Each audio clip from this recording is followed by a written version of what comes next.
basically people either fall into two categories of where they have no idea what salvia is, or they tried it once and they're terrified of it. So that's most camps. There, not too many people are into it. Most people, you bring up salvia and they're like, fuck that, never again. So the first time I ever smoked it, it was when I had my lunch truck, and like I had a very busy Saturday. We made like a good amount of money, so I was like, fuck yeah. I was like, I'm gonna buy a new bong because I made all this money today. So I went down to the bong store, and they had salvia up on the shelf, and I was like, oh, salvia. Like I remember my buddy told me that like when you smoke that, you see funny colors. He told me this in like 9th grade. Like someone was like, if you smoke salvia, colors look cool. And I was like, okay. Hadn't thought about it in years. I'm standing there in the bong shop and I see the salvia pack, and I was like, it was like 20x salvia. I was like, hey, can I get a pack of that?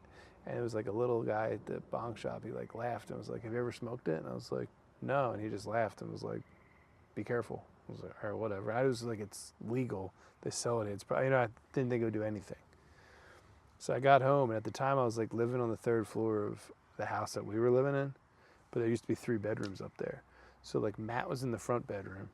Matt was like, the front bedroom was my office. So Matt was like sitting in the office. I walked in, like said what's up to Matt, went back in the room and was gonna smoke some weed. But first I was like, oh, let me smoke that bag of salvia I just bought. So I remember I was like listening to music, and it was on 2 separate speakers. It was like remember those big wood speakers I used to have? It's on those big wood speakers. And I loaded up the bong, I just dumped the bag, dumped it in the bong, took like one huge rip of salvia, and was like, blew it out, and was like, that's weird, you know? Did another one. And then suddenly, I didn't think it was gonna do anything. And then suddenly, like the music started to like kind of fall apart. Like it started to like, instead of sounding like music, it just sounded like a million random sounds at once. And I was getting a little confused. I was like, well, that's weird. And suddenly like the physical reality of like the speakers and the stereo system in the room started to like join and go from like something that made sense just into like, I want to say like little like compartmentalized like vectors or like pixels. It all started to like fall apart and start like moving, and then suddenly the whole room did, and suddenly like my entire sense of reality just turned into this like a conveyor belt, but it was like these like little like, so like the entire room turned into what I remember Flintstone vitamins? Yeah. They were like the little shapes of like the Flintstones. It turned into these like little Flintstone vitamin things that were like running around in circles. So this is like my entire reality was just like a parade of these little like gummy bear type. So basically you were I was gone. in Inside Out when they go in the weird factory or whatever. Yeah, it was kind of like Inside Out in the weird factory. So I'm all stretched out.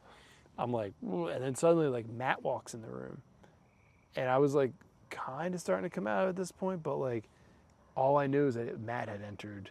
It wasn't even a room. I just knew that Matt had entered my physical space that I was existing in. Mm-hmm. I knew his name was Matt. I had no fucking clue who he was. I was just like, Matt. And then I remember it was like maybe 2 o'clock in the afternoon. I just literally put my head, I was like wearing like boots and long pants.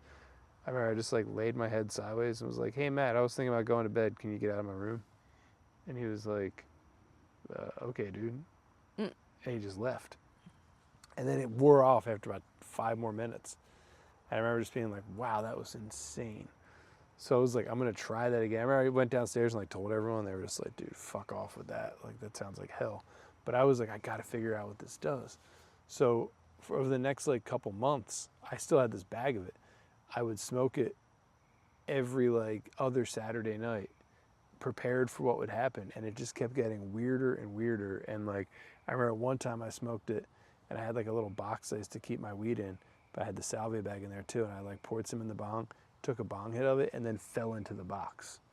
So for like 10 minutes, I was stuck inside the box that was on my lap. Was it scary? Like looking up, being like, but it never really scared me because I was prepared for the bizarreness of it. But like most people weren't, or they were doing it at parties, or like, so what happened was like, salvia's been around forever. But someone discovered in, I think, the mid-90s that you could extract it and turn it into like a smokable flower or smokable like substance.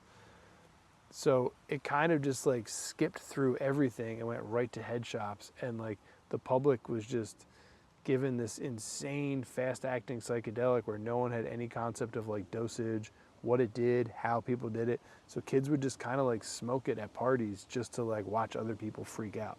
It's kind of good that it only lasts for a short amount of time. If it lasted longer, you're absolutely bananas for 10 minutes. So what happened was like people started putting it on YouTube, and like it became like a news thing where it was like a panic, and it was like salvia, and then like someone killed themselves and it got attributed to salvia. There was like a mass shooting and they found out the guy had been smoking salvia. So I think those things weren't directly correlated. I think those people just happened to also smoke salvia, but I mean, that's neither here nor there.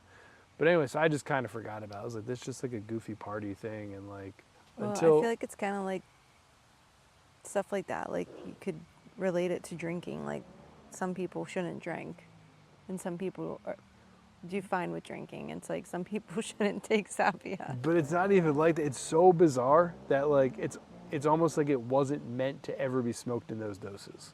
Yeah. You know, it's like it would be like if you went straight to like beer bonging the first time you ever drank. You know, so it was a misunderstood herb. So what happened was like after I started like researching all these What psychedelics, is this? a little wind. After I started researching all these psychedelics, I started thinking like, oh, I remember like I used to like get real into salvia, and I started like looking up salvia. I was like, I wonder if anyone still does that. And I came upon this guy named Christopher Solomon, and he had a website in which he was talking about the therapeutic use, the somatic therapy, and salvia. And I was like, wow, this guy like does like psychedelic therapy sessions with salvia. So I started reading into the stuff and I was like, this is kind of fascinating. And he invented his own little pipe. It's like I have to show you a picture of it, but it's like a 5-bowl bong that he invented just to smoke salvia with. So I ordered it off him. He also sends you like pre-measured capsules, and he has a whole protocol where it's like you put 1 capsule in each pipe and you smoke like a little puff of salvia every 5 minutes. And he said this way you like slowly walk your way into the salvia realm, and you can like really figure out what it's supposed to be doing.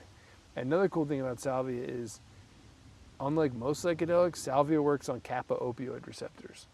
So the kappa opioid receptors are what, I can't remember the exact words, but they're in a part of your brain that regulates learning and memory. So a lot of people smoke salvia and they go back to these like childlike cartoon type things, or you might smoke it and get like a vivid recollection of like your first grade classroom. Or like I smoked it before and I had a vivid recollection of like my aunt's house that she lived in the mid 80s. So I ordered the guy's pipe because I was like, you know, I want to retry salvia. And so a couple weeks later, I got his pipe, I got his capsules, and I did it the way Christopher Solomon teaches how to do it. And it was the most fascinating thing because like the first puff just kind of like, you close your eyes and it just kind of like expands. It's kind of like, you know, when you like try to meditate and you first get into it and you can like, you start to get that first feeling of like nothing going on, and you know, you get that like empty headspace type feeling. It kind of takes you right to that. Then you do the second one and you start to get these like bodily sensations. But since you're not diving right into like a full dose salvia, you learn like the nuanced steps of what gets you into that like bizarre carnival land, and you can stop at any point. So like by the time I got to like, I think like the 3rd and 4th pipe, I started to just like, I started feeling like I was like peeling away, like parts of me were like I was opening like a flower. But it was like super pleasurable and super like this peaceful feeling of like, the only thing I could describe it would be like a repetitive, because it's very psychedelic, but it's very body feeling too. So I just felt like a lotus flower maybe, or I don't know what kind of flower, like an onion that was just like peel after peel after peel. And I was getting this like euphoric sense of like shedding everything about me. And then I remember when I got to like the top of it, it was just, I had my eyes closed and it was just this like opening up feeling, and it just gave me this profound message of like, it was kind of hard to put into words, but it kind of was like this profound message of like, we all have a sixth sense and we need to hone it better. And the sixth sense is closing your eyes and like the space that's in your head. So it almost was like a fast forward meditation to the peak of what I would assume meditation gets people to, because I've never been able to do it, because I always get too antsy and I start like thinking about a million things. But it just took me to this place of like, I felt like I was inside of my own head, but there was like infinite space around me. So if you like close your eyes, you know, you can like get that like closed eye feeling of like peace and calm. Mm-hmm. It felt like I had my eyes closed, but I felt like I was like 360 degrees of infinite space in my own head while peeling opens. And at the same time, I was like, as I was peeling away, I was remembering like the weirdest, most random parts of my childhood. Like I could remember the first time I ever felt self-conscious. I remember like being a dickhead to some kid at lunch in high school. Like I just kept having these like flash memories of like, oh yeah, you did that. And once it kind of passed, it had only been like maybe 30 minutes, the whole session. I kind of like put the pipe away, got up, and it was like early in the morning. For the rest of the day, just felt like super light and like, whoa, that was cool. And then I tried it a couple more times at night, and it's still like the way the guy Chris designed this pipe in his protocol, it gives you like a powerful meditation / psychedelic experience that's over in like 20 minutes. And you can just sit down and do it. And it's not like your typical like mushrooms or LSD or anything like that. It's definitely got its own signature, but it's so cool to go back and see that like we were kind of using salvia, I don't want to say incorrectly because you can do whatever you want with it, but like the way he did it, it makes so much more sense as to like why it's like such a, just it's like a misunderstood psychedelic, I'd say. So I talked to Christopher Solomon. The point of reason I'm talking to you now is I just want to introduce Christopher Solomon. He has a thing called the Somatic Salvia Network, and it's salviahealings.com is his website, and he sells the pipes, he grows it, he extracts it himself, he pre-measures it in capsules, so you basically get the whole setup pre-measured, ready to go. So if it's in a capsule, do you ingest it? No, you put the capsule in the pipe, so each capsule goes into one pipe. Okay. But it's really cool too, because I also, after I used his pipe, I got my own salvia plants. So you saw them all winter. They were growing by the bedside. And the deer eat them? Well, the deer ate them right before I put them in the winter. So they came inside and grew all winter. So now they're thriving again outside. What's that? I would hope to think that the deer were out there like turning into wheels in the grass and having a good time. But the other thing I like about salvia a lot is like it's fast acting, it's highly beneficial, it's very unique in its own way, and you can grow it, and with minimal chemistry knowledge, you could extract it yourself. So you could legitimately have 1 or 2 plants in your house, pick a couple leaves off a day, let them dry out, save those leaves, and then make yourself an infinite supply for next to free. And the plants are really cool because they constantly are just growing and growing. You can constantly cut them, root them, and multiply your plants. So you could have an army of salvia plants. What do you think is like, what do you get out of it? For me, it's like, I have a hard time just meditating. Like I could try to meditate, but it's always kind of like, it's like a meditative condiment, I'd call it. Okay. So you get this profound... Even though it's so wacky? Well, that's the thing. If you smoke it the way Christopher Solomon designed it, it's not as wacky. So it's like when I'm having these childhood memories, they're like the one childhood memory I had was I just had this memory that I hadn't thought about in probably 35 years. And it was, I was a kid, I was at my aunt's house, and I'd spent the night there. When I woke up, I couldn't find my t-shirt. So she sent me outside without my shirt on. And there were neighborhood girls there was like 2 neighbor girls.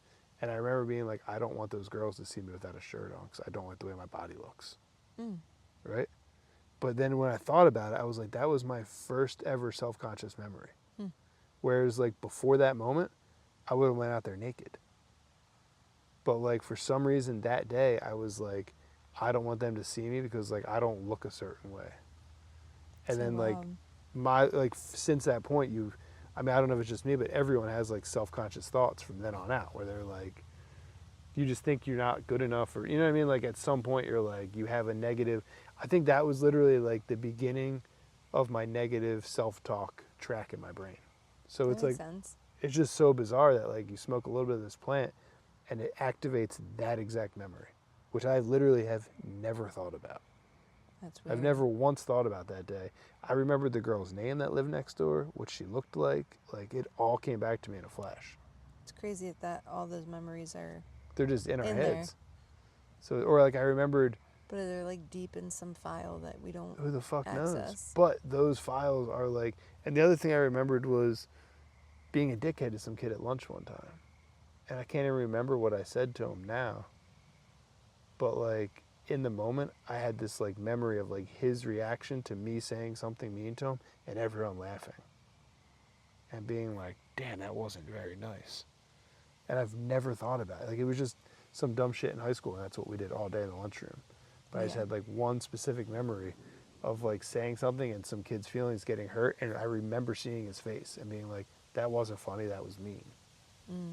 But it's just bizarre that this plant can Unlock bring that back to you. And then, but like the way Christopher talks about it, it's like that's his main psychedelic, his plant ally, if you will. So That's crazy that that's what he picks. it's just, I mean, he's very versed. Like, we spoke for a while. So yeah, I'm gonna play it for you now. It's I'm my interested to talk hear it. with Christopher Solomon. So enjoy. I got a lot of questions for you. All right. Well, I think I might have some answers.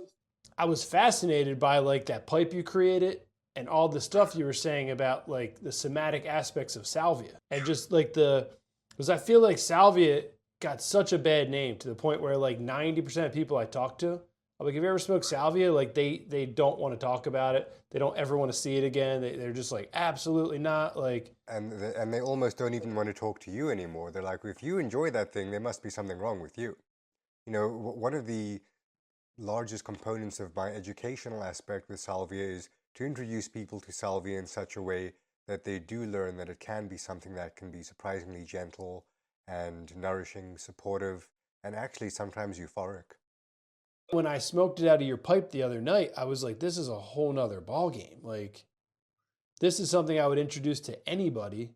When people use it in this way that you're using it with my pipe, with the multiple small doses, with a few minutes between each bowl, salvia does a very good job of pointing us in the direction of what was actually important, or what is actually important for us, or what is actually significant for our own selves, versus what we thought might have been the significant event in our life. And so you mentioned like this peeling away feeling that one has on salvia as well. Is this it's almost as if people can feel their incorrect conceptions about themselves that maybe even came from society, that weren't even their own initial ideas.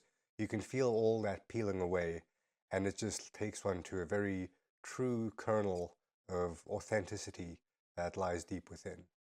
So you consider the act of smoking salvia to be somewhat of a practice, like yoga or meditation, as opposed to like a session type psychedelic that you only do once in a while.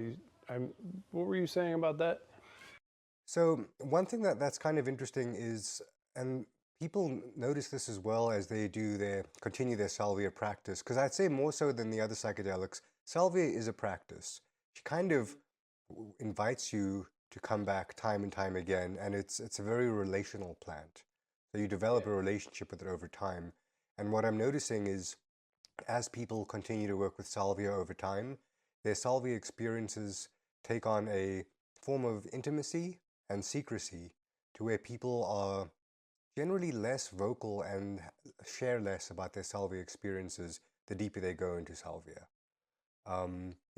Initially it's like, wow, I had this like circus carnival, or I was in the schoolhouse, or I became a wheel, or I became a book, or there was a parade going on. And so there are these archetypal experiences that happen at first, but then as one continues to work with it, it just becomes,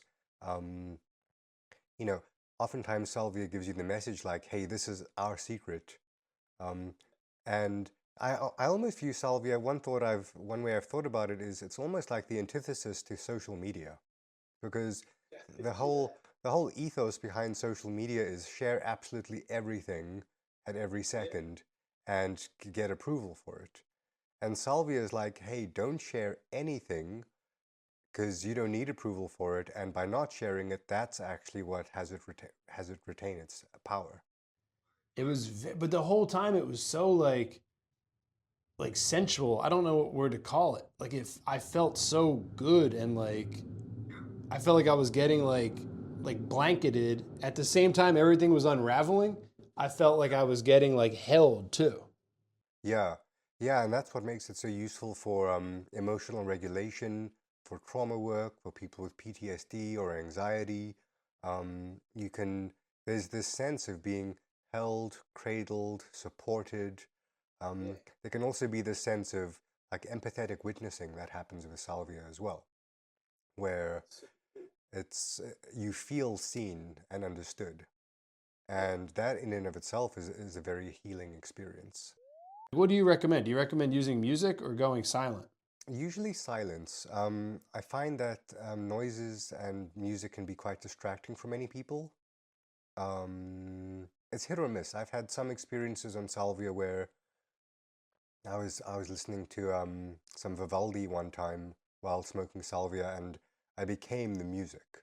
So all the sounds that I heard, when the sounds went up, I felt my entire being go up, and when the sounds went down, so I was kind of like, um, imagine if you were to actually see where the notes are going visually on the score. I kind of felt like I was going through that, and I was like, wow, that was amazing. I felt the progression of the music in my body. Um, and then I tried it again the next time, and it was just irritating and annoying. And so music's hit or miss with salvia. So what's your practice then? Like once a week or I kind of do it as needed. Sometimes I will do it a few times a week. If I feel like I'm getting sick, I will smoke it because it boosts my immune system.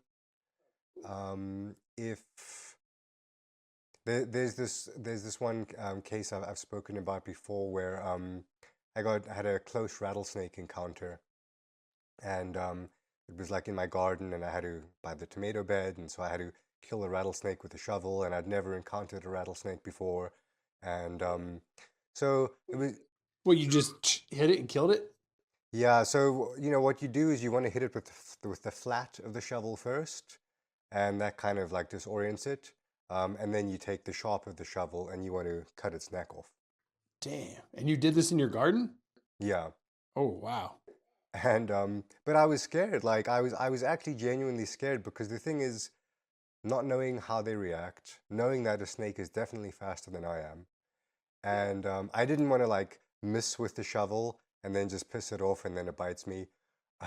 So I was for a while there. I was like wrestling with like this realization that I had to actually physically put myself in harm's way, and if it didn't go well, it could be really bad. And then the mind starts going, well, all the medical bills and everything like that. Um, 2 days in the hospital. yeah, 2 years in the hospital, with crazy expensive anti-venom, maybe losing a limb, all these things. And so, um, but it was fine. I killed the snake, and but that whole rest of the day, I was just really um, rattled afterwards. I just couldn't like settle down. I was really on edge, and even that night, I was lying in bed, and I thought, and I couldn't sleep. Like my body was just kind of amped up, and I was like, wow, this is really hanging around a long time. So I tried some breathing techniques, some grounding techniques, and I was like, the danger's not here anymore. It's like the snake's long gone. Everything's fine. So I was trying to reassure myself, and everything in my body was like, no, danger, danger, danger. And so I smoked just one little bowl of salvia, and immediately that cradling, supporting feeling that you had on your experience, I felt that coming in, and there was a message that was in the cradling and supportingness as well. It just said directly to my body, "You're safe, you're safe, you're safe," kind of looping, just "You're safe, you're safe, you're safe." And then there was another message that came, and it said, like, we would, or I would never let anything bad happen to you. So it was almost like a message from Salvia saying, like, you're safe now, and I'll keep you safe in the future. And within about minutes, at most minutes, my body was just completely calm. And then I fell asleep. And so this is a long-winded way of saying that salvia is really helpful for emotional regulation. And then what do you do for, you do like online therapy for people with salvia? And do you do person like face to face too, or? I have, but I live pretty remotely in Northern California right now, and so there's not too many humans around me.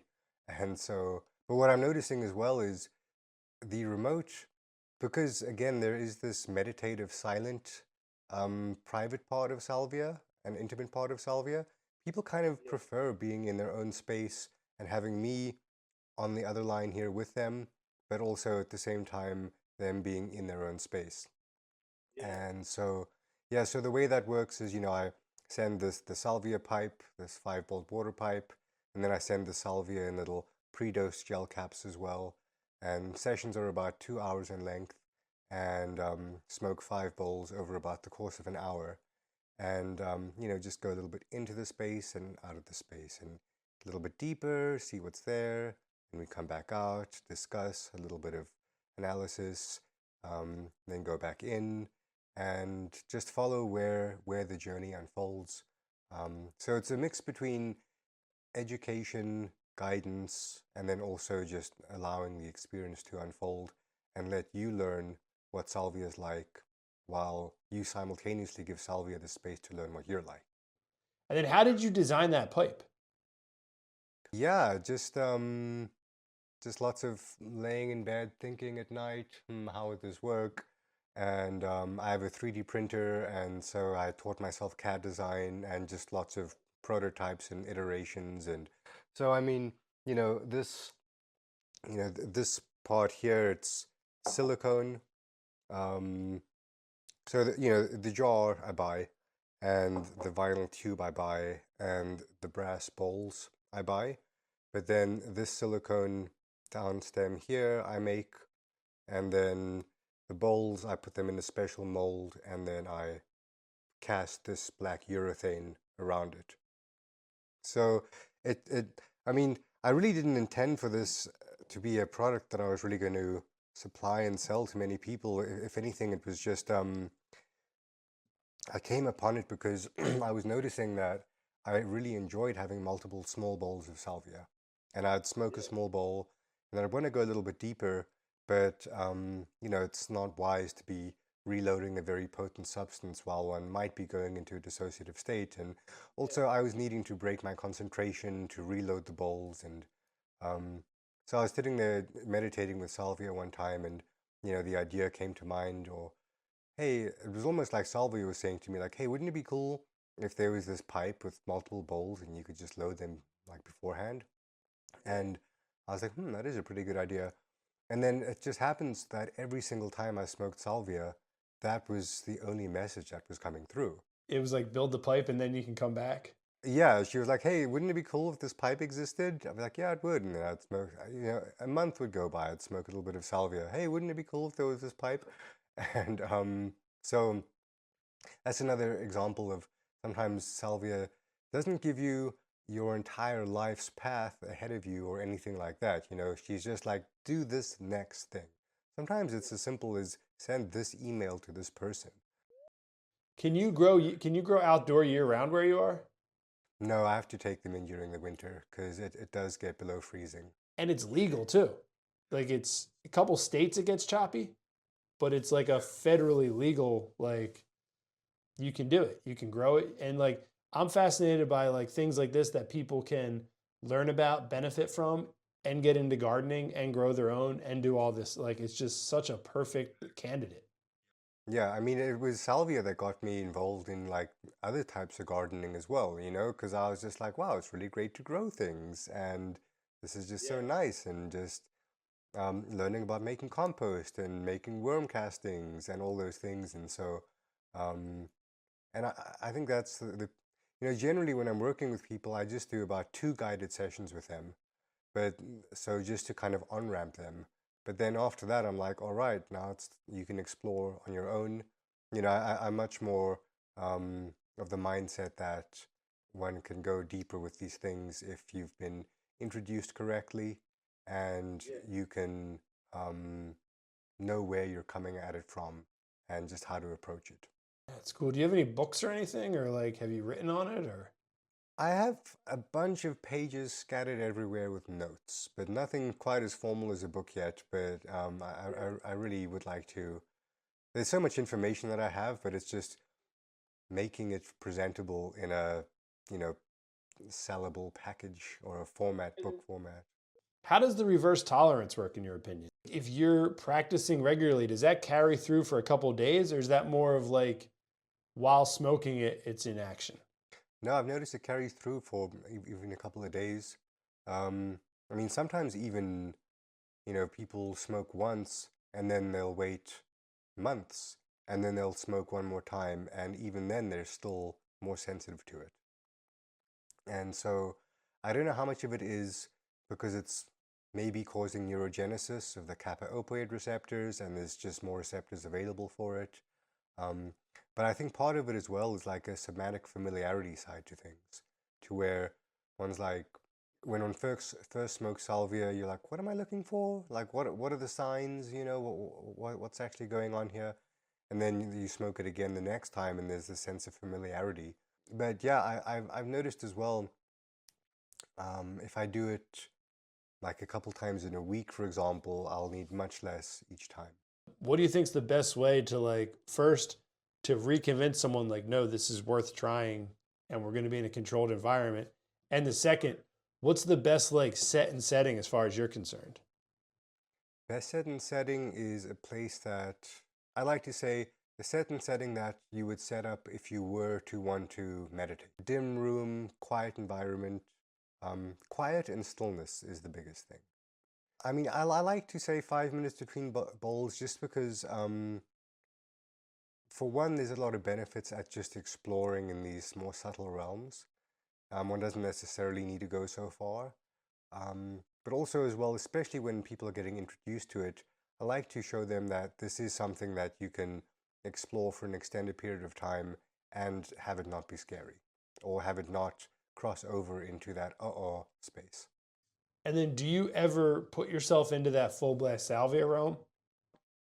I do, but it's rare. Rather than playing with the dosage, I just play with the timing between the bowls and just have the bowls closer to each other. Like, so in your little capsules, each one of those is 400 micrograms? Yeah, about 400 to 500 micrograms of salvinorin A in each one. So, it starts to be perceptible at about 200 micrograms. 1 milligram or 1,000 micrograms is what many people find to be too uncomfortable. And then what do you think people were smoking back in the day when you would just take a bag of 20 extract, dump it in a bong, and just rip it? Yeah, they were probably smoking like a couple milligrams worth. And which is just too much and unnecessary. One of the things that I would say to people as well who are, they did salvia in a mall parking lot or something, just letting them know that when you do salvia at a low dose with some time between the bowls, rather than one big fat bowl, it's just a completely different experience, and it's almost like a different substance. I mean, it's not, but it's almost different as far as the fact that it's not going to take one into nightmare realm. All right, cool. Well, thanks for talking to me, man. Yeah, thank you. All right, Chris, I'll see you, bud.